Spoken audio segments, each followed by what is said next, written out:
right, Professor Gilbert Ramirez in the house, 4th degree black belt. I was like, wow, you're 4th degree. This Yeah. was it 3 months ago? He got promoted. I think it was a couple of months ago. I still can't believe it. Never imagined I never even imagined that I'd be a black belt. Yeah. And I remember when I started. I remember my first. When did you start? I started in, I think it would have been the winter of '94. 94. And a mutual friend of ours, John Iwano, we literally met our first week together at RCJ Machado, John Jacques Machado's school.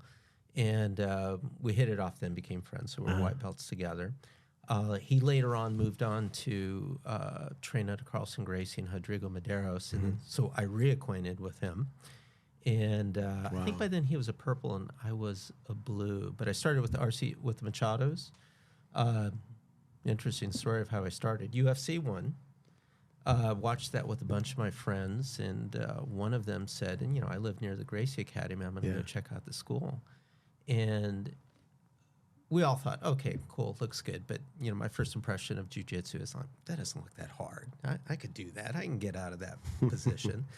And fast forward to, I think it was the middle of '94 that we were watching UFC 3 together. And same thing, about 7, 8 of us watching it. And my buddy Art had now been training for about 7 or 8 months under Hicks and Gracie. And he had just been awarded his blue belt, because I think back then in those days you got your blue belt a little earlier, right? Earlier? That was my recall. That normally it was probably like about 8 to 12 months you would get your blue belt. Today it seems to be an average of maybe 2 years.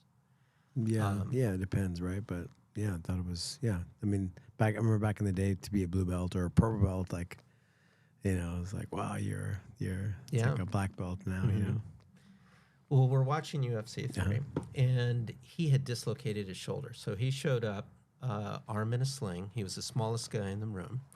And once again, we're watching UFC 3, thinking that doesn't look that hard. I could do that. So we had been drinking. My friend that hosted the event, he had, we moved the sofas aside, and we had a little mock tournament there. A bunch of drunken, untrained slobs. We made the brackets and ended up elbows in the face, rug burns, and bent fingers, you name it. I think I sprained my ankle that night. That was the first time I ever rolled with anyone. But my buddy Art, being the lightest guy in the room with his arm in a sling, submitted his 3 opponents easily. And with his arm in a sling. With one arm, smallest guy, with 7, 8 months of training, and we said, okay, there's something about this Art. Did you do martial arts before? No, never, nothing. I think, I think if anything, maybe I was a skateboarder when I was a kid, but a teenager, but had never done anything else, and I had no idea of what to expect. So 2 of us decided we're going to sign up. One of my best friends went to go sign up with my friend Art. They went to Hickson School, and I went to check it out. But there was just no way I was going to be able to make it to that school. I think this was late '94, so that you really had 3 choices. You had Joe Moreira in Orange County. You had Hickson on the west side, and Machado brothers in Tarzana or Redondo Beach by then. Right. I had a field sales position there in a company car, so I just worked out my agenda so I could be within commuting distance of the Machado brothers. And so I signed up there and was there for about 2 years, and I loved it, and it was amazing.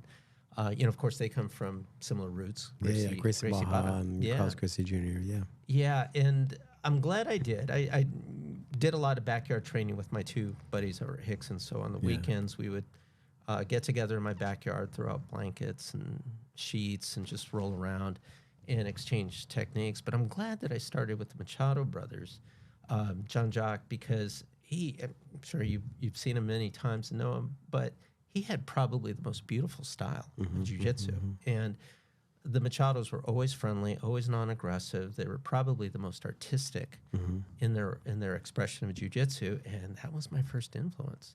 And one of my best moments then, this would have been '95 that I was training there, is one day John Jacques lined up everybody in the class. We must have had about 25 to 30 students. He lined them up from white, plenty of white, a lot of blue, couple of purple, maybe one brown belt, and that was David Meyer, one of the original Dirty Dozen. Yeah. Lined them all up, and he rolled with everyone.